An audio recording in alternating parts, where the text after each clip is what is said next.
إن الحمد لله نحمده ونستعينه ونستغفره ونعوذ بالله من شرور أنفسنا وسيئات أعمالنا.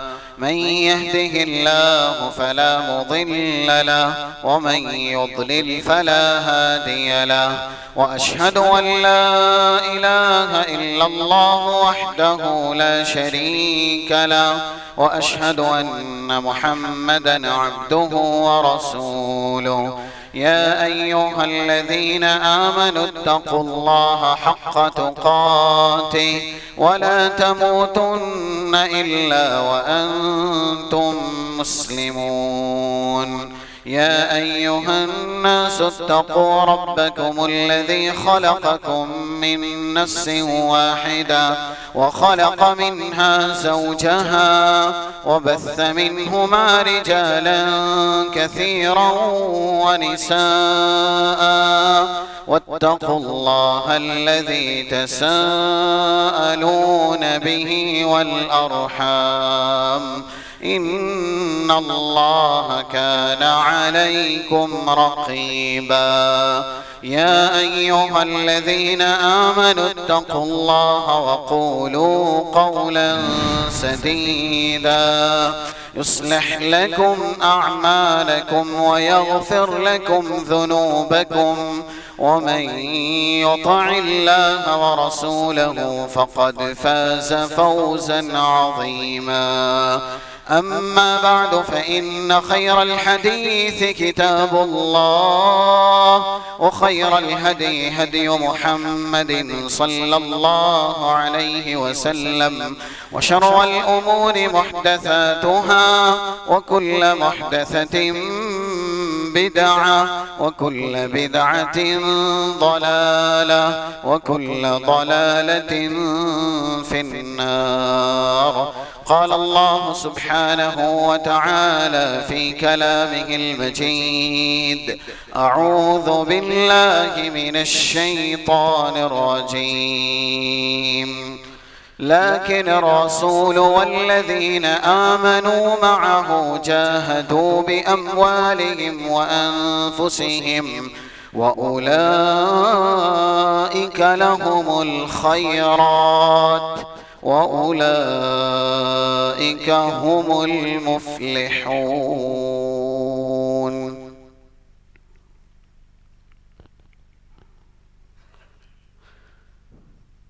خطبہ مسونہ کے بعد سورہ توبہ کی ایک مختصر سی آیت کریمہ 88 نمبر کی تلاوت کی گئی۔ قرآن اور حدیث کی روشنی میں مختصر سے وقت میں جس موضوع پر آپ کے سامنے گفتگو کرنی ہے وہ ہے اتباع رسول میں صحابیات کا کردار۔ اس تعلق سے کچھ باتیں آپ کے سامنے گزشتہ بیان کی گئی، اسی کا تتمہ آج آپ کے سامنے بیان کیا جائے گا۔ آیت کریمہ کا تعلق براہ راست صحابہ اور صحابیات سے ہی ہے، کیونکہ قرآن کریم میں رب العالمین نے ان کی فضیلت اس طریقے سے بھی بیان کی۔ کچھ جگہیں ہیں جہاں پر رسول اللہ صلی اللہ علیہ وسلم کا تذکرہ ہوا، وہاں اللہ نے آپ کے ساتھ جو لوگ ایمان لائے، عقیدے میں، معاملات میں، عبادات میں، اطاعات میں اور قرآن اور حدیث کی تابعداری میں، علم برداری میں، جو لوگ اللہ کے نبی صلی اللہ علیہ وسلم کے ساتھ من وعن، جیسے اللہ کی طرف سے رسول کو تابعداری کے لیے پابند کیا گیا، شریعت محمدیہ کی پیروی کا حکم دیا گیا، ویسے ہی آپ کے ساتھ چاہے خواتین ہو یا مرد حضرات ہو، صحابہ اور صحابیات جنہوں نے دعویٰ کیا کہ ہم اللہ پر بھی ایمان لاتے ہیں اور آپ کی رسالت کا اقرار کرتے ہیں، وہ رسول اللہ صلی اللہ علیہ وسلم کے ساتھ آپ کے جو عقائد تھے، جس طرز اور نوع پر آپ کی عبادتیں تھیں، آپ کا جو طریقہ عبادت تھا، اس میں اور معاملات میں، یعنی کچھ ہی شریعت کے اندر اصطلاحی چیزیں ہیں، عقائد ہیں جن کا تعلق عقیدوں سے ہے، اس کے بعد عبادات ہیں اور معاملات ہیں جس میں آپ اخلاق اور کردار کو داخل کر سکتے ہیں۔ ان سب میں رسول اللہ کے ساتھ جو ویسے ہی کھڑے رہے یا ویسے ہی اللہ کے نبی صلی اللہ علیہ وسلم کے ساتھ رہے جیسے رسول اللہ تھے اللہ کے دین پر۔ اسی لیے قرآن کریم نے دیکھے کس طریقے سے ان کی تعریف کی۔ کہیں کہا سورہ فتح کی آیت نمبر 29 بالکل اخیر میں، محمد الرسول اللہ والذین معہ، محمد اللہ کے رسول ہیں صلی اللہ علیہ وسلم، اور جو آپ کے ساتھ ہیں۔ اب الذین معہ، اس میں جہاں مرد صحابہ ہیں وہیں صحابیات بھی ہیں، ان کی صفت بیان کی گئی، اشداء علی الکفار رحماء بینہم، یہ غیروں کے لیے بڑے ہی سنگین ہیں اور اپنوں کے لیے بہت ہی زیادہ رحیم ہیں۔ اور کچھ اور صفات ہیں کہ انہوں نے اتنے رکوع کیے، اتنے سجدے کیے اور ان کی عبادتیں اتنی لامتناہی رہی کہ ان کا ذکر جمیل رسول اللہ سمیت تورات اور انجیل کے اندر اللہ نے کر دیا تھا۔ ہم نے یہ سنا ہے نا کہ تورات اور انجیل میں یا آسمانی کتابوں میں رسول اللہ کا ذکر جمیل موجود تھا آپ کی بعثت سے قبل۔ جہاں آپ کا ذکر جمیل تھا وہیں پر آپ کے اصحاب کرام رضوان اللہ علیہم اجمعین کا بھی تھا۔ مثلہم فی التوراۃ ومثلہم فی الانجیل، اور ان کا رزلٹ نتیجہ یہ بیان کیا گیا، وعد اللہ الذین آمنوا وعملوا الصالحات منہم مغفرۃ واجرا عظیما، یہ سچے مومنین ہیں، نیک عمل کرنے والے ہیں، اس لیے ان کے لیے مغفرت ہے اور اجر عظیم ہے۔ اجر عظیم کا دعویٰ یا اجر عظیم کا وعدہ رسول اللہ صلی اللہ علیہ وسلم سمیت صحابہ اکرام سے بھی کیا گیا۔ تو قرآن کریم کی یہ اصطلاح ہے کہ رسول کا جہاں نام لیا گیا وہاں پر صحابہ کو اس طریقے سے تعبیر کیا گیا جیسا کہ ایک موقع ہے۔ سورۃ تحریم کی آیت نمبر 8 کا ایک ٹکڑا ہے، وہاں اللہ ارشاد فرماتا ہے، یوم لا یخزی اللہ النبی والذین آمنوا معہ، کل میدان محشر میں یہ تو طے ہے کہ رسول اللہ رسوا نہیں کیے جائیں گے اور آپ سب سے زیادہ نوازے جائیں گے، آپ کی عزت اور آپ کی تکریم، تعظیم، تشریف اللہ سب سے زیادہ کرے گا۔ وہیں پر آپ کے ساتھ جو لوگ اذیت میں، تکلیف میں اور ایسے ہی ظالمین، مجرمین اور معاندین کی طرف سے دی گئی بیش بہا تکلیفوں پر نبرد آزما ہونے میں جو لوگ شامل رہے، یعنی صحابہ اور صحابیات، ان کے بارے میں بھی کہا گیا والذین آمنوا معہ، ایسے پاکیزہ بلندر کردار کے علم برداروں کو اللہ ذلیل نہیں کرے گا۔ تو یہ بھی ثابت ہوتا ہے کہ رسول کے ساتھ والذین آمنوا معہ یہ جملہ کہہ کر کے صحابہ میں مرد اور خواتین یعنی صحابیات کی فضیلت بیان ہوئی۔ خطبہ مسنونہ کے بعد جو آیت پڑھی گئی وہ بھی اسی طرز کی ہے، سورہ توبہ کی 88 نمبر کی، لیکن الرسول والذین آمنوا معہ جاہدوا باموالہم وانفسہم، رسول اللہ صلی اللہ علیہ وسلم اور آپ کے ساتھ جو لوگ ایمان لائے، کیا صحابیات ایمان والوں میں شامل نہیں؟ یہ تو تاریخ بتلائے گی۔ ایمان کے لیے سب سے پہلے جس نے اپنا خون بہایا وہ صحابی نہیں، وہ صحابیاں ہیں۔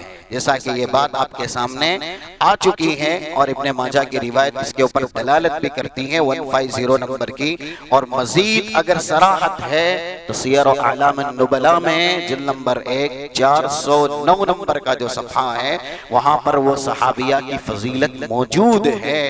تو ایمان لانے والوں میں سرے دست سابقین اولین میں جہاں مرد حضرات تھے وہیں خواتین بھی، اور خواتین میں اگر ایمان کا چرچا کیا جائے تو یہ بات بھی طے ہے کہ سب سے پہلے شریعت محمدیہ نازل ہو جانے کے بعد وحی الہی اقرا بسم ربک الذی خلق اس کے آ جانے کے بعد رسول اللہ کے ہاتھ پر یا ایسے ہی آپ کی رسالت پر ایمان لانے والی خاتون ہی ہیں جن کا نام نامی حضرت خدیجہ رضی اللہ تعالی عنہا ہے۔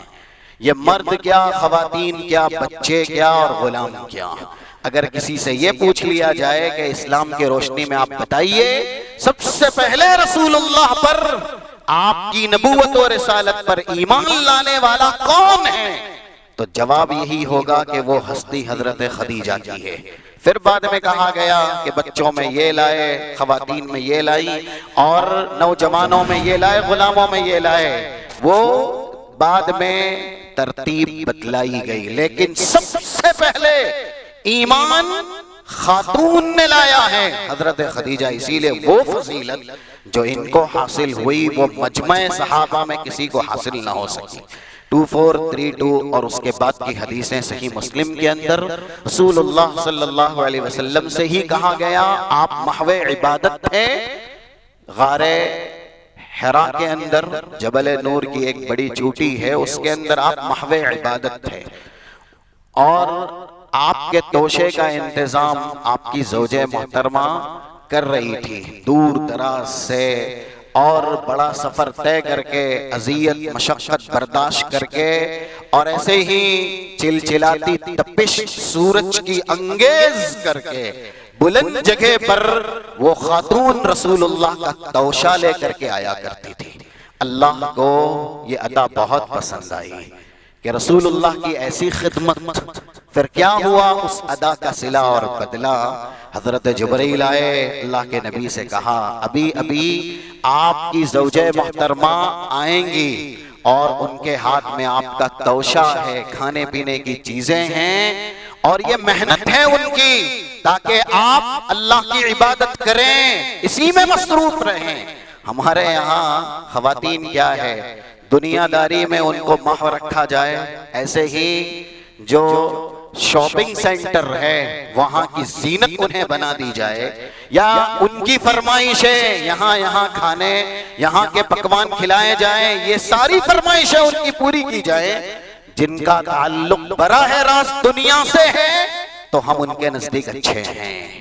وہی شوہر اچھے لگتے ہیں آج کل کے خواتین یا بیویوں کو جو دنیا داری میں عیش و عشرت کا میدان ان کے لیے وسیع کرتے ہیں، زبان سے جو نکلے فرمائش وہ حاضر ہو جائے، لیکن نماز پڑھنے میں اگر تاخیر ہوئی، قرآن کی تلاوت کرنے میں مصروفیت ہوئی، تو پھر خاتون حساب لیتی ہے، اور ایسے شوہر کو پسند نہیں کیا جاتا جو دعوت و تبلیغ کے اندر اپنا وقت گزارے، جو دینداری کے اندر زیادہ مصروف رہے، یا ایسے ہی قرآن اور حدیث کی ترجمانی کرے، الا ماشاء اللہ۔ کچھ ایسی خواتین ہیں جو دیندار ہیں اور وہ دین کو پسند کرتی ہیں، اس لیے وہ شوہر کم سمجھتی ہیں، شوہر میں موجود جو دین کی خوبیاں ہیں دین کو سمجھ کر کے وہ شوہر کی اتنی اطاعت اور فرمانبرداری کرتی ہیں کہ یہ شوہر دیندار ہے، اس کی تو مجھے خدمت کرنی ہے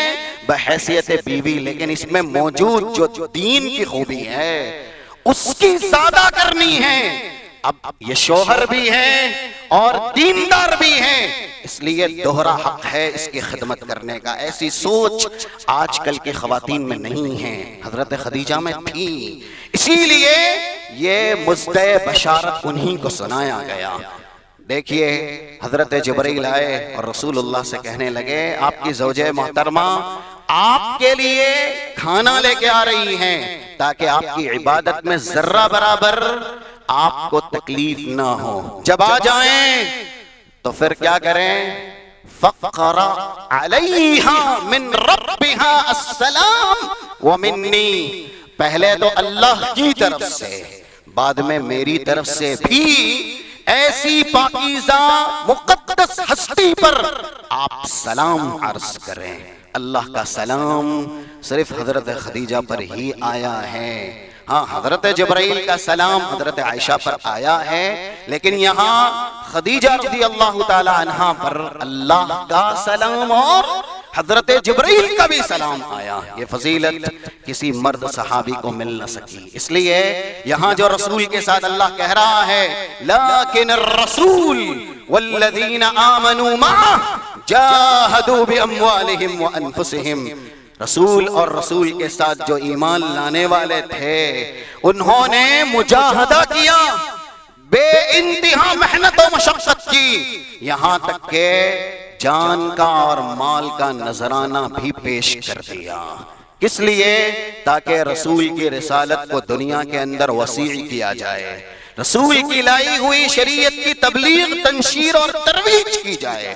اور جو ایسے کارنامے کر جاتے ہیں، اپنی پوری زندگی کو دین کے لیے وقف کر دیتے ہیں، ان کا مطمح نظر جینے کا مقصد ہی اللہ کے دین کی سربلندی ہوتا ہے، ان کے لیے تو پھر یہ بشارتیں ہوں گی وَأُولَئِكَ لَهُمُ الْخَيْرَاتِ، ساری بھلائیاں انہی کا مقدر ہیں، وَأُولَئِكَ هُمُ الْمُفْلِحُونَ، اور فلاح یابی کامیابی کے زیور سے اگر کوئی سب سے پہلے آراستہ ہوں گے تو یہی بلند کردار کے حاملین ہوں گے جن کے اندر یہ اوصاف حمیدہ موجود ہے۔ تو لیکن الرسول والذین آمنوا معہ، جو ایمان لانے والے تھے، ابھی ہم نے سنا کہ سب سے پہلے رسول پر جس ہستی نے ایمان کا اقرار کیا یا پھر آپ کے رسالت پر جس نے اپنے آپ کو پر یقین بنایا، وہ ہستی خاتون کی ہے۔ اس لیے اتباع رسول میں صحابیات کا کردار بڑا انوکھا ہے، اور جو دین ہم اور آپ کی رہبری کے لیے، رہنمائی کے لیے نازل کیا گیا، اس کی عظمت مومنین تو بہت سمجھتے تھے، لیکن آج ہم اور آپ صرف ایمان کے دعوے دار زبانی ہیں، یہ دل ایمانی رونق سے، ایمانی نور سے اور ایسے ہی ایمانی فوائد اور ثمرات سے بالکل خالی ہیں۔ ہمارے یہاں اس دین کی کوئی قدر و قیمت نہیں۔ اسلام کے سب سے بڑے دشمن یہود، وہ بھی اس دین کی عظمت جانتے تھے۔ 45 نمبر کی صحیح بخاری کتاب بدء الوحی، یہ پہلا ہی چیپٹر ہے، اور اس کے بعد کتاب الایمان، کتاب الایمان کے اندر امام بخاری نے یہ حدیث ذکر کی۔ ایک یہودی حضرت عمر کے پاس آیا ان کی خلافت میں، کہنے لگا یا امیر المومنین آیتن تقرؤونہا لو علینا معشر الیہود قد انزلت لاتخذنا ذلك اليوم عیدا، ایک آیت ہے جس کی آپ تلاوت کرتے ہیں، کاش اگر ہم یہودیوں کے لیے وہ آیت نازل ہو گئی ہوتی تو پھر ہم جس دن آئی، جس وقت آئی نا، اس کو عید کا دن مناتے ہیں، کیونکہ وہ آیت ہمارے نزدیک اتنی زیادہ عظمت والی ہے۔ دیکھیے ہمارے دین کی عظمت اہل کتاب کو پتا ہے، جو دشمن ہیں انہیں معلوم ہے، لیکن ہم کیسے متبع ہیں، ہم کیسے دین کے علم بردار ہیں، ہم کیسے دین پر عمل کرنے کے دعوے دار ہیں کہ ہمیں ہمارے دین کے بیش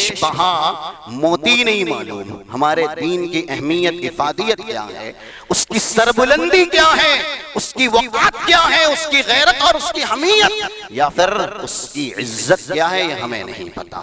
یہودی کہہ رہا ہے حضرت عمر سے، اور حضرت عمر سے زیادہ دین کو کون سمجھے گا اور کون جانے گا، کیونکہ رسول اللہ صلی اللہ علیہ وسلم نے انہی کے سلسلے میں یہ کہا، اور یہ بشارت صرف دو خوبی کی وجہ سے ہوتی ہے، ایک علم، اور علم کا ثمرہ دین، عمل صالح، اور ان دونوں میں حضرت عمر سے بڑا صحابہ کی فہرست میں کوئی نہ تھا۔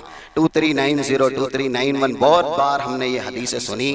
اب اس کا دوبارہ یہاں پر ذکر کرنا مناسب بھی نہیں، لیکن یہ دو حدیثیں جو ریفرنس کے طور پر دی گئی صحیح مسلم کی، اس میں یہ اچھی طرح بیان ہے میری امت میں سب سے بڑے دیندار بھی اور میری شریعت کے سب سے بڑے عالم بھی حضرت عمر ہیں. اب یہ دو خوبیوں کو میزان بنائیے، تب یہ بشارت جو حضرت عمر کو دی گئی واقعی بالکل حتمی اور یقینی ہوگی. 3686 نمبر کی جامع ترمذی کی لو کان بعدی نبی لکان عمر بن الخطاب، اگر میرے بعد کوئی نبی ہوتا، نبوت کا سلسلہ چلتا، دروازہ کھلا رہتا، تو پھر وہ کون ہوتے؟ حضرت عمر ہوتے. تو حضرت عمر دین کو اچھی طرح جانتے تھے. انہوں نے کہا تمہاری مراد کون سی آیت سے ہے کہ تم اتنا کہہ رہے ہو کہ اگر یہ آیت ہم یہودیوں کے لیے نازل ہوتی تو ہم اس دن کو، اس وقت کو عید منا لیتے. کہا یہ سورہ مائدہ کی آیت نمبر 3 کا ایک ٹکڑا، اليوم اکملت لکم دینکم واتممت علیکم نعمتی ورضیت لکم الاسلام دینا. دیکھیے یہودی اس آیت میں جو معنی ہے، مفہوم ہے، اسے جان گئے. اللہ نے دین اسلام کو ہی پسند کیا ہے بحیثیت مذہب، بحیثیت تہذیب، بحیثیت ثقافت، اور اسے اپنی نعمت کہا، اپنا انعام کہا، اپنا فضل کہا. یعنی جو میرا دین جسے اسلام اللہ نے کہا اپنا کے آئے گا، اس کے اوپر میری پوری نعمتیں نچھاور، جنت اس کے لیے ہی ہے. اور ایسے ہی میری رحمت، میرا فضل اسی پر ہونے والا ہے. اسی لیے تو 85 نمبر کی آیت ہے سورہ ال عمران کی، وَمَن يَبْتَغِ غَيْرَ الْإِسْلَامِ دِينًا فَلَن يُقْبَلَ مِنْهُ وَهُوَ فِي الْآخِرَةِ مِنَ الْخَاسِرِينَ. کوئی کتنا بھی بڑا پارسا عابد زاہد کیوں نہ ہو، یا پھر بڑے اخلاق کا مالک ہی کیوں نہ ہو، اس کا اگر دین اسلام سے سروکار نہیں، دین اسلام اس نے قبول نہیں کیا، اللہ کے یہاں ایک بھی صلہ بدلہ نہیں پائے گا.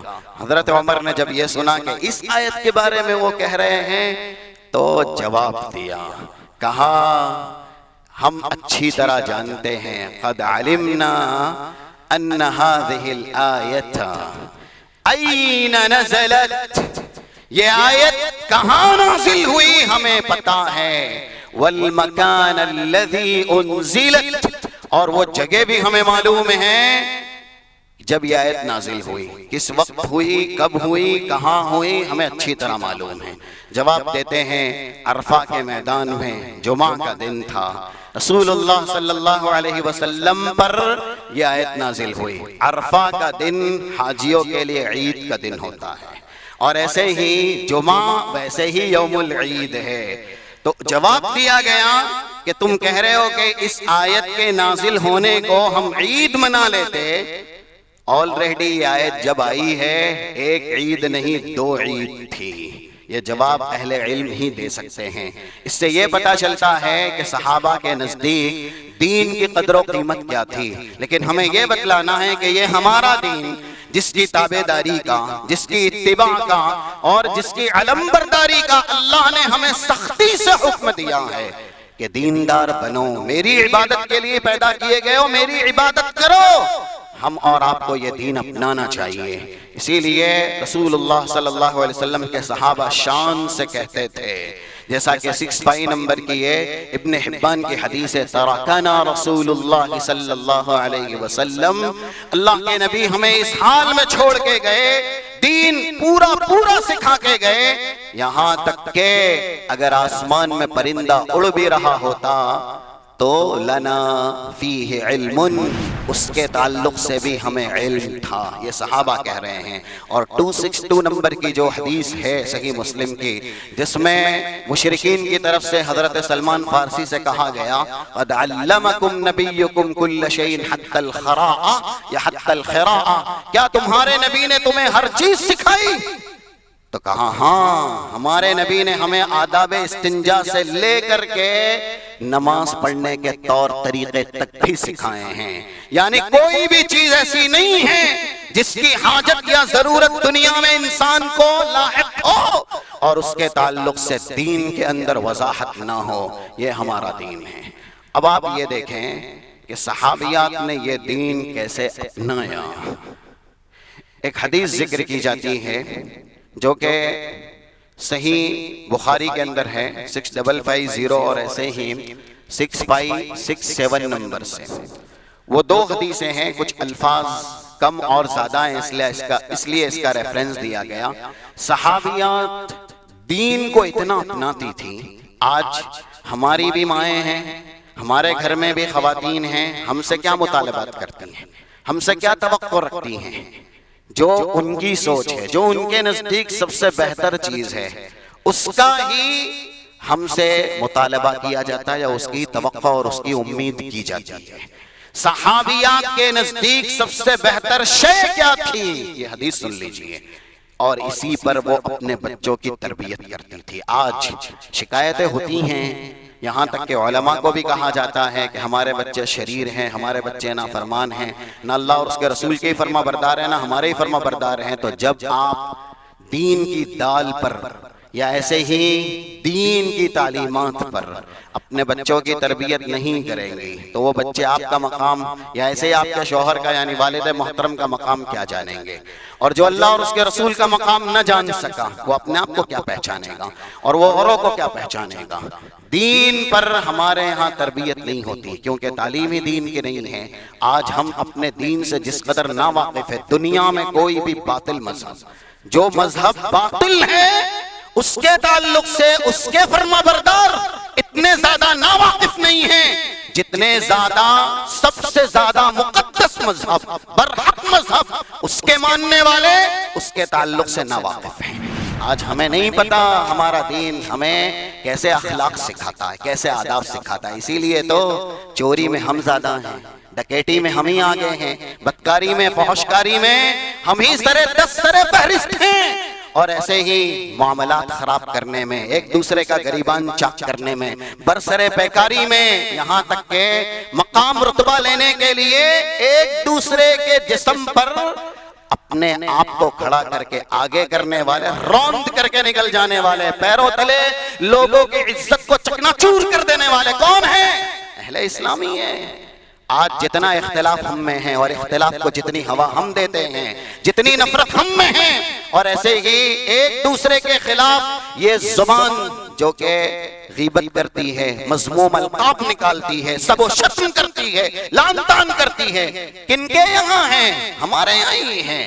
آپ کو اہل اسلام میں یہ سارے اوصاف قبیحہ دکھیں گے۔ اسی لیے ہم نے ہمارے دین کی قدر و قیمت نہیں کی۔ یہ حدیث ہے، اصیب حارثۃ یوم بدر وہو غلام، یہ حدیث آپ کے سامنے اس سے پہلے بیان ہوئی۔ لیکن خاتون دین کو ترجیح کیسے دیتی ہیں؟ بدر کے میدان میں ایک خاتون آئی جن کے ساتھ 10 سال سے کم کا بچہ ہے، حارثہ نام کا۔ اب وہ 10 سال سے کم کا بچہ میدان بدر میں کیوں لے کے گئی بھائی؟ سوال ہے یہ، 10 سال سے کم کا بچہ میدان بدر میں کیا کر رہا ہے؟ اور یہ جواب بھی دیا شارحین حدیث نے کہ وہ بچہ وہاں کیوں آیا تھا۔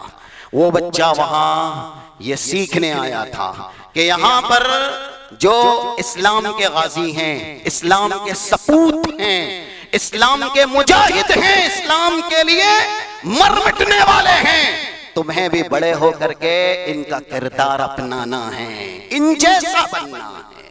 اس لیے وہ بچہ وہاں آیا تھا۔ ماں اپنے بچوں کو میدان کارساز تک لے کے جاتی تھی۔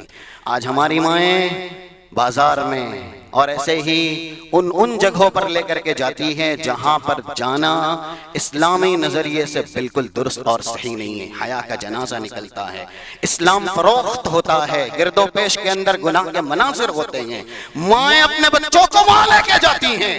صحابیات دین کو کس قدر ترجیح دیتی تھیں؟ میدان جہاد میں اپنے لاڈلوں کو لے کر کے آتی تھیں، جو ابھی غازی نہیں ہیں، جو ابھی سپوت سپہ سالار بننے کی صلاحیت قابلیت نہیں رکھتے، لیکن ان کو دکھایا جا رہا ہے، سبق سکھایا جا رہا ہے، درس دیا جا رہا ہے۔ تو وہ رسول اللہ کے پاس آئی، کہنے لگی اللہ کے نبی بچے کو دین کی تعلیم کے لیے، دین کی تربیت کے لیے یہاں تک لے کے آئی تھی تاکہ میرا بچہ بھی ایسے ہی اسلام کا سپوت بنے، اسلام کا دائی بنے، ترجمان بنے، یہاں تک کہ غازی بن جائے۔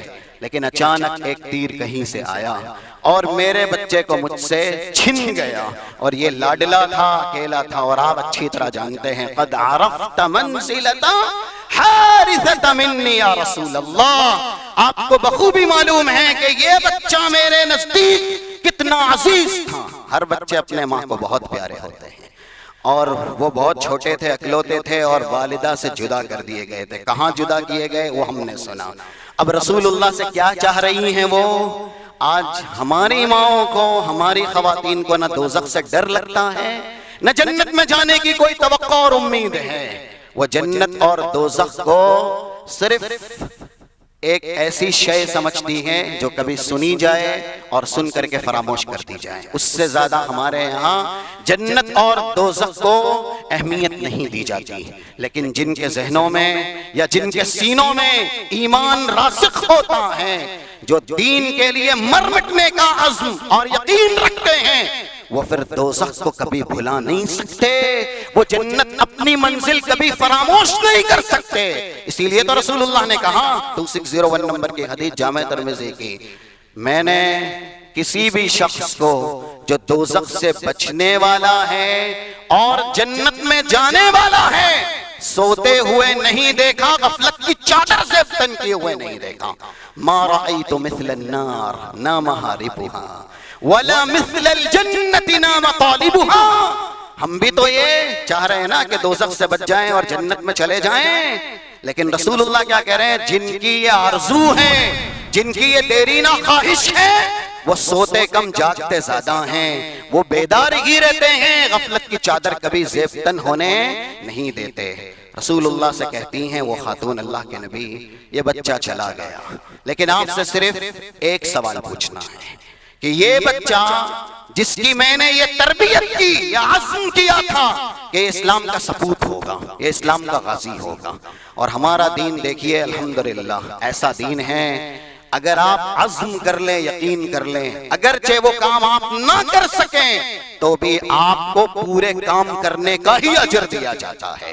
اور اس کی دلیل ہے 100 نمبر کی آیت کا ایک ٹکڑا سورہ نساء کا، وَمَن يَخْرُجْ مِن بَيْتِهِ مُهَاجِرًا إِلَى اللَّهِ وَرَسُولِهِ ثُمَّ يُدْرِكُهُ الْمَوْتُ فَقَدْ وَقَعَ أَجْرُهُ عَلَى اللَّهِ۔ کوئی ہجرت کے غرض سے اور اس کے عزم سے دارالکفر چھوڑ کر کے دارالاسلام کی طرف نکلا، ابھی پہنچ نہ سکا، راستے میں ہی موت واقع ہو گئی، اللہ کہہ رہا فَقَدْ وَقَعَ أَجْرُهُ عَلَى اللَّهِ، اس کے یقین کو ہم نے عمل کا درجہ دے دیا، اس کو مان لیا کہ یہ مہاجر ہے، اگرچہ وہ ابھی دارالاسلام تک پہنچا ہی نہیں ہے، راستے میں ہی وفات ہو گئی۔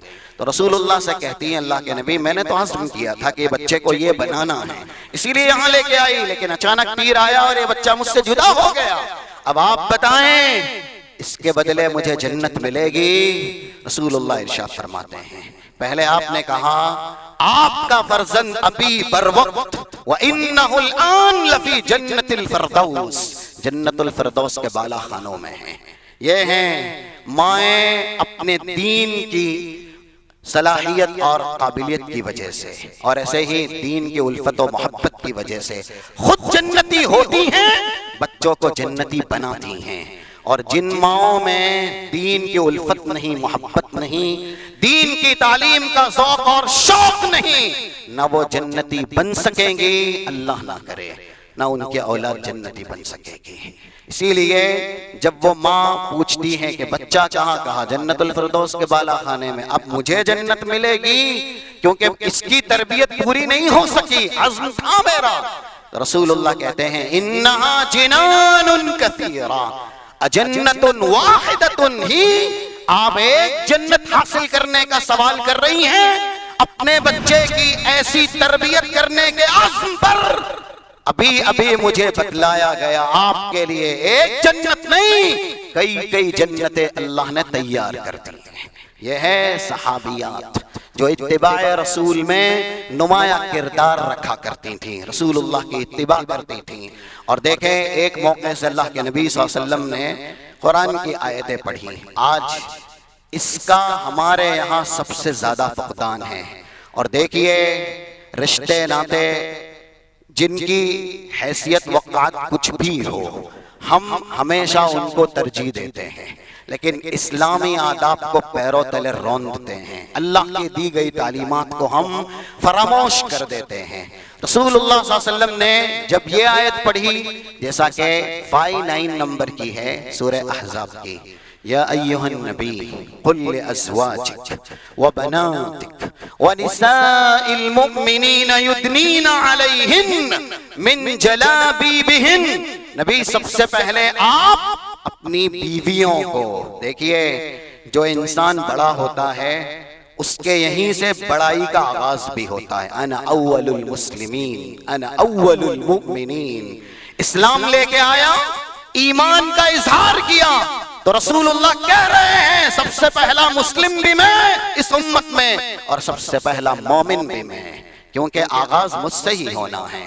تو ہم بھی دعویٰ کرتے ہیں نا مومن ہونے کا، مسلم ہونے کا، اور اس سے بھی آگے اہل الحدیث ہونے کا، منہج سلف پر قائم اور دائم رہنے کا، کہ ہم کو جو منہج دیا گیا ہے وہ آئینے کی طرح صاف ہے، ترکتکم علی المحجۃ البیضاء لیلوہا کنہاریہا، یہ وہ منہج ہے۔ 43 نمبر ابن ماجہ کی روایت میں جہاں رسول اللہ کہہ رہے ہیں میں تم کو ایسا راستہ دے کر کے جا رہا ہوں جس راستے میں رات کی تاریکیاں دن کی طرح روشن ہیں، وہ راستہ صراط مستقیم کا ہے۔ ہم دعویٰ کرتے ہیں کہ یہ منہج سلف ہے، یہ صراط مستقیم ہے، جس کی سعادت اور توفیق الحمدللہ ہم کو دی ہے، لیکن کیا عملی جامہ پہنانے میں ہم سبقت کرتے ہیں؟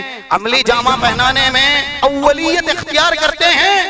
نہیں۔ ہاں فنکشن میں کھانا پکا ہو تو یہ ہم نے پکوایا ہے، اس کی ابتدا ہم سے ہوگی، بچا ہوا ہمارے گھر پہ آئے گا۔ دنیاوی سارے امور میں جہاں انسان اپنی پوری طاقت لگاتا ہے، اس شے میں پہلا حصہ اپنے آپ کا رکھتا ہے، وہ سمجھتا ہے یہ اس نے ہی کیا، اسی لیے اس کا حق ہے کہ سب سے پہلے یہ لے اور اسے دیا جائے۔ تو اگر ہم کو اللہ نے توفیق اور سعادت دے دی ہے منہج سلف کی، صراط مستقیم کی، تو ہم عملی جامہ پہنانے میں سابقین میں اولین میں کیوں نہیں آتے؟ کیوں عمل کا اظہار نہیں کرتے؟ زبان کے دعووں کو عمل کی تصدیق سے ثابت کیوں نہیں کرتے؟ رسول اللہ صلی اللہ علیہ وسلم کو اللہ نے کہا پہلے بیویوں کو، اور اس کے بعد بیٹیوں کو، اور ایسے ہی جتنی مومنات خواتین ہیں ان سب کو یدنین علیہن من جلابیبہن، جلباب ڈالنے کا، سر تا پیر ایسی چادر اوڑھنے کا جسے جلباب کہا جا سکے، اور اس کے اندر بہت سی شرطیں ہیں، وقت اس کی اجازت نہیں دیتا۔ آج جسے جلباب کہہ دیا گیا، ہماری زبان میں اس کو برقع کہہ دیا گیا، یہ حجاب، یہ جلباب اور یہ برقع کہیں سے بھی اسلامی دستور اور اسلامی قانون کا جلباب نہیں ہے۔ اور جو پہلی ہی صفت ہوتی ہے جلباب کے اندر کہ جلباب زیب و زینت کو ساتر کرتا ہے، جلباب وہ ہوتا ہے، حجاب اسلامی برقع شرعی وہ ہوتا ہے جو زیب و زینت چھپاتا ہے۔ آج برقع وہ پہنا جاتا ہے جو زیب و زینت ظاہر کرتا ہے، اس لیے آج اسلامی لباس نہیں۔ اور خواتین کو دیکھیے، آپ اپنے گھر میں اندازہ کر سکتے ہیں جس طریقے سے دوسرے لباس پہنے جاتے ہیں شہرت کے لیے، دکھلاوے کے لیے، اور مہنگے ترین، اور اس کو زینت سے مزین کر کے، آج وہ لباس سائیڈ پہ ہو گئے۔ جو برقع پہن کر کے خواتین راستوں پر یا ایسے گھر کے باہر آتی ہیں، یعنی برقع پہننے والی خواتین، اسلامی خواتین، وہ اسی کو لباس سمجھتی ہیں۔ لباس اوروں سے بہتر ہونا چاہیے اور عمدہ ہونا چاہیے، ان کی یہ زیب و زینت ہے اس سے زیادہ مزین ہونا چاہیے، اور اس برقعے پر اگر زینت نہیں تو پھر ہم اسے زیبتن نہیں کر سکتی۔ بہرحال دیکھیے رسول اللہ صلی اللہ علیہ وسلم نے جب حکم دیا تو آپ قرآن کریم میں پہلے تو یہ سمجھ لیں رسول اللہ کے گھرانے سے ہی حجاب کا آغاز ہوا ہے۔ یہ 53 نمبر کی سورہ احزاب کی ایک بڑی آیت ہے، اور اس میں کہا گیا رسول اللہ صلی اللہ علیہ وسلم کی زوجات محترمہ یعنی امہات المومنین سے وَإِذَا سَأَلْتُمُوهُنَّ مَتَاعًا فَاسْأَلُوهُنَّ مِنْ وَرَاءِ حِجَابٍ، اگر صحابہ سے کہا جا رہا ہے تم کو ازواج مطہرات سے کبھی سوال کرنا ہو، کچھ مانگنا ہو، پردے کے پیچھے سے، حجاب کے پیچھے سے سوال کرنا۔ اور میں آپ کو یاد دلاؤں، صحیح مسلم کی ایک روایت ہے جس کا نمبر 1428 ہے، اس میں دیکھیے ایک ایسا انسان، یہ صحابی ہیں اور وہ بھی سارے صحابہ کے لیے آیت نازل ہوئی، لیکن ان کی خصوصیت تو دیکھیں آپ۔ 2015 نمبر کی جامع ترمذی کی حدیث ہے، حضرت انس کہتے ہیں خدمت النبی صلی اللہ علیہ وسلم 10 سنین، میں نے رسول اللہ کی 10 سال خدمت کی، خادم رسول ہیں۔ اور کہتے ہیں کہ ابھی حجاب کی آیت نازل ہی ہوئی تھی، حضرت زینب بنت جہش کا ولیمہ ختم ہی ہوا تھا، کچھ لوگ گھر میں بیٹھے ہوئے تھے، بات کر رہے تھے، میں ان کے انتظار میں تھا کہ یہ جائیں، پھر میں نے انہیں کہا بھی کہ رسول اللہ تکلیف محسوس کر رہے ہیں، آپ چلے جائیں گھر چھوڑ کر کے۔ جب وہ چلے گئے تو میں آیا رسول اللہ کے پاس، اتیت الی النبی فاخبرتہ، میں نے رسول اللہ کو خبر دی، اور اس کے بعد اللہ کے نبی صلی اللہ علیہ وسلم آگے بڑھے کمرے میں جانے کے لیے۔ حضرت انس کہتے ہیں فذهبت ادخل، میں بھی داخل ہونا چاہتا تھا آپ کے پیچھے تاکہ آپ کی کوئی ضرورت ہو تو پوری کر دی جائے۔ کیا ہوا؟ فانزل الحجاب بینی وبینہ، رسول اللہ نے پردہ گرا دیا میرے اور ان کے بیچ میں۔ یہ ایسا نہیں ہے کہ یہ ہمارے بہت خاص ہیں، یہ کزن ہیں، یہ پھوپھی زاد بھائی ہیں، یہ خالہ زاد بھائی ہیں، یہ گھر کے بازو میں رہتے ہیں، یہ دوست کے لڑکے ہیں، تو ان سے پردہ نہیں۔ آج کزن کے نام پر کیا بے حیائیاں ہوتی ہیں، کس قدر بے پردگی ہوتی ہے، یہ ہم سے مخفی نہیں ہے۔ یہاں پر 10 سال خدمت کرنے والے حضرت انس صحابی ہیں، رسول اللہ کو اللہ نے کہا آپ اپنی بیویوں کو پردوں کا حکم دیں۔ اللہ کے نبی جیسے ہی خلوت گاہ میں گئے، حضرت انس آنا چاہتے تھے، اور وجہ شارحین حدیث نے یہی بتائی کیونکہ وہ خادم تھے، اندر کوئی ضرورت ہو پانی کی یا کسی اور شے کی تو رسول اللہ کو زحمت نہ ہو۔ حضرت انس اس وجہ سے آپ کے پیچھے جا رہے تھے، لیکن اللہ کے نبی نے کیا کیا؟ پردہ گرا دیا روم کا۔ یہ عبادت ہے، حجاب عبادت ہے۔ کوئی اگر یہ سمجھے کہ حجاب وہیں اختیار کیا جائے گا جہاں پر ڈر ہے، اندیشہ ہے، خوف ہے، خطرہ ہے عزت کے لٹ جانے کا یا پھر ایسے ہی کسی کے حملہ آور ہونے کا، تو یہ غلط فہمی ہے۔ یہ حجاب کا ایک فائدہ ہے، نہیں تو حجاب پردہ ویسے ہی خواتین کے لیے ضروری ہے جس طریقے سے مردوں کے لیے یہ داڑھی ہے، یا اگر دوسرے لفظوں میں ہم کہیں نماز پڑھنے کے بہت سے فوائد ہیں، روزی میں برکت ہوگی، گناہ سے آپ بچا لیے جائیں گے۔ اب ایک انسان کہ مجھے روزی کی ضرورت ہی نہیں ہے اور میں گناہ بھی نہیں کرتا ہوں، میں نماز نہیں پڑھوں گا، چلے گا؟ نماز اللہ کی عبادت کے لیے پڑھنی ہے، اگرچہ اس کے فوائد ہیں۔ ایسے ہی حجاب کسی بھی خاتون کو، جوان ہو یا پھر ایسے ہی ادھیڑ عمر کی ہو یا بڑھی ہو، ان کو حجاب اس لیے کرنا ہے کہ یہ اللہ کی عبادت ہے، اور اللہ کی عبادت انسان جو مومن ہے، مسلم ہے، ہمہ وقت کرتا ہے۔ بس صرف یہ بتلانا ہے، انشاءاللہ آئندہ باتیں اس تعلق سے آپ کے سامنے کی جائے گی۔ جب قرآن نے کہا صحابہ سے، آج کون ہے بھائی ہم میں جو صحابی ہو سکتا ہے کوئی؟ یہ وہ صحابہ ہیں جن کے متقی ہونے کے، سچ ہونے کے، جن کے مکمل مومن ہونے کے، ہم نے بار بار یہ سنا ہے، کلام مجید بھرا پڑا ہے۔ اللہ نے یہاں تک کہہ دیا 22 نمبر کی آیت کا افتتاح سورہ مجادلہ کا، اولئک حزب اللہ، یہ اللہ کا لشکر ہے۔ امہات المومنین کون ہے بھائی؟ یہ مائیں ہیں سارے مومنین کی۔ کیا ازواج مطہرات صحابہ کی مائیں نہیں تھیں؟ مائیں تھیں۔ اس سے یہ بھی پتا چلتا ہے کہ ماؤں کو بھی پردہ کرنا چاہیے۔ اب اگر ماں یہ سوچ لے کہ میں ماں بن گئی ہوں، میرے بہت سے بچے ہیں، اب میری عمر ہی کیا رہی زینت کی یا ایسے ہی تحسین کی، تزئین کی، مجھ پر پردہ نہیں ہے۔ امہات المومنین قرآن کے الفاظ میں مائیں ہیں، جیسا کہ سورہ احزاب کی آیت نمبر 6 اٹھائیے، النبی اولی بالمؤمنین من انفسہم وازواجہ امہاتہم. تو ایک طرف آپ یہ دیکھیں کن کو کہا جا رہا ہے کہ اگر تمہیں کچھ مانگنا ہو، سوال کرنا ہو، پردے کے پیچھے سے کرو. صحابہ کو کہا جا رہا ہے. آپ نعوذ باللہ کیا یہ سوچ سکتے ہیں کہ امہات المومنین پر کوئی ایک صحابی بھی غلط نگاہ ڈالے گا؟ یہ تصور آپ کر سکتے ہیں؟ نعوذ باللہ نہیں کر سکتے، کیونکہ اللہ نے عرش عظیم سے شہادت دی ہے، ان کے لیے رضوان نازل کیا ہے. تو اندیشہ، ڈر، خوف، خطرہ تو کچھ بھی نہ تھا. روئے زمین میں ان سے زیادہ پاکیزہ کردار والے پیدا ہی نہیں کیے گئے تھے.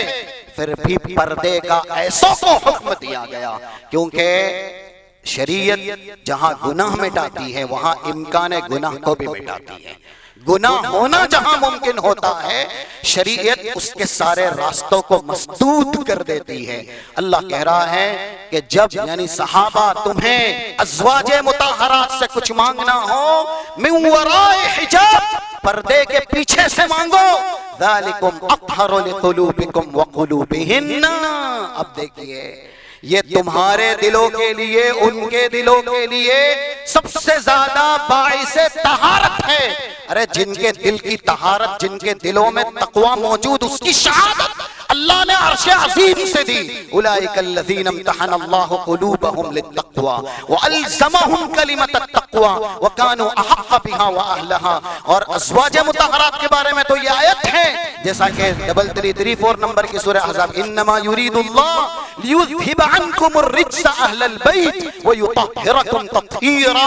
اللہ نے ان سے زیادہ پاکیزہ قوم ہی پیدا نہیں کی، ازواج مطہرات سے زیادہ پاکیزہ خواتین نہیں آئی دنیا میں، صحابہ سے زیادہ پاکیزہ مرد نہیں آئے. جب ان کے بیچ جو غیر محرم ہے اللہ نے پردے کو مشروع قرار دیا ہے، تو پھر ہم میں، ہمارے سماج میں، ہمارے معاشرے میں یہ کیوں کہا جاتا ہے کہ یہ دقیانوسی سوچ ہے، یا ایسے ہی ہم تو کھلے ذہن کے ہیں، اوپن مائنڈ ہیں. آج کل کی جو تہذیب یافتہ ہے اس زمانے میں، اس ثقافت میں جی رہے ہیں. ہمارے ہاں شیک ہینڈ کرنا یا ایسے ہی کسی اجنبی کے سامنے بے پردہ ہو جانا کوئی عیب نہیں ہے. کیوں بھائی؟ کیونکہ جب دل کی نیت صاف ہو، دل صحیح ہو، کون دیکھنے گیا؟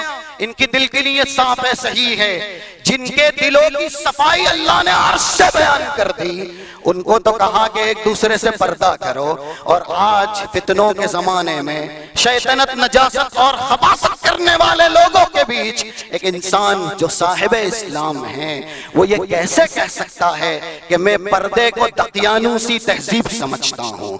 اور آج کل کا ماڈرن زمانہ اس بات کا متقاضی ہے کہ ہم پردے کو ہمارے بیچ لاگو نہ کرے، پردے کو ہمارے بیچ مشروع نہ مانے.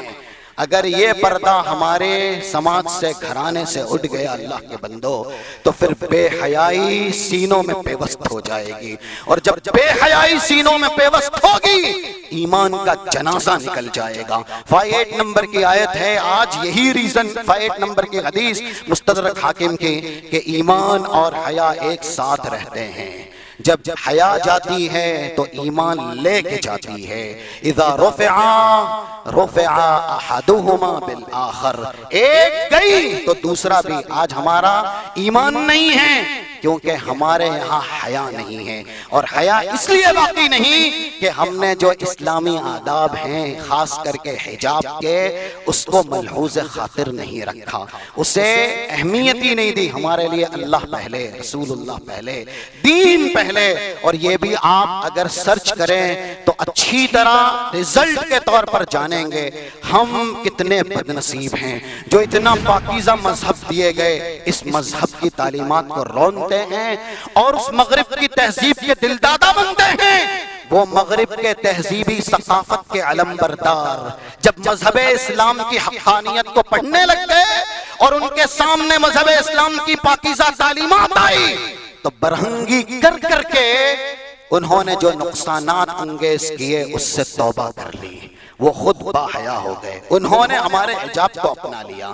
لیکن ہم کیسے ہیں؟ انہوں نے ہمارے حجاب کو، حیا کو، شرم کو اپنایا، اور وہ تعریف کرتے ہیں کہ اسلام کا یہ قانون سب سے زیادہ عمدہ ہے، سب سے زیادہ بہتر ہے، اور ہم ہیں اندھے بن کر کے ان کی نقالی کر رہے ہیں۔ وہ توبہ کر رہے ہیں برہنگی سے، بے حیائی سے، فحش کاموں سے، اور اسلام میں داخل ہو رہے ہیں۔ اور اللہ نے ہم کو پیدائشی اسلام دیا، نعمت اسلام ہم پیدائشی دیے گئے، ہم ہیں کہ ان کی نقالی کرنے میں اسلام فروخت کر رہے ہیں، اسلام بیچ رہے ہیں۔ سوچنا چاہیے۔ اسی لیے ہم اور آپ قرآن اور حدیث کی تعلیمات کو سنیں تو پھر اپنے گھروں کے اندر اس شمع کو روشن کریں۔ یہ جو بات کہی جاتی ہے کہ ایک مرد کی کامیابی کے پیچھے کسی نہ کسی خاتون کا ہاتھ ہوتا ہے، ضرور ہوتا ہے اللہ کے بندو، کیونکہ خواتین میں ایک خاتون ماں بھی ہوتی ہے، اور ماں کی دعائیں اس انسان کی ہمیشہ ترقی کا باعث ہوتی ہیں۔ آپ کو بہت بڑے بڑے نام گنائے جا سکتے ہیں، لیکن سرے دست حضرت عیسیٰ کی ساری کامیابیوں کا محور و مرکز حضرت مریم ہے۔ ان کی دعا ہے، ان کی عبادت ہے، ان کا زہد و ورع ہے۔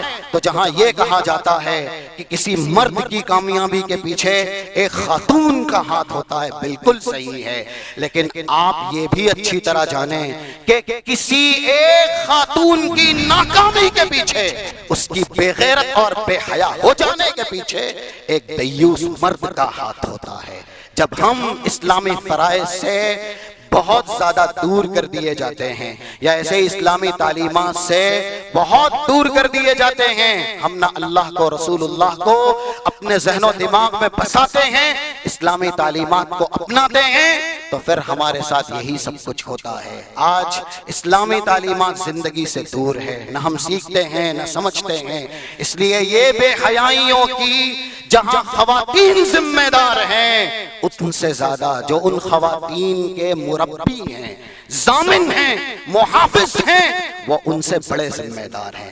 ایک مرد کی کامیابی کے پیچھے خاتون کا ہاتھ، تو ایک ناکام خاتون کے پیچھے، ایک پیشور فاحشہ یا ایسے ہی بے حیا خاتون کے پیچھے ایک دیوس مرد کا ہاتھ ہوتا ہے۔ رب العالمین ہمیں قرآن اور حدیث کی باتیں سننے، سمجھنے، عمل کرنے اور حسب استطاعت دوسروں تک پہنچانے کی توفیق عنایت فرمائے۔ صلی اللہ علی نبینا محمد وعلی آلہ وصحبہ۔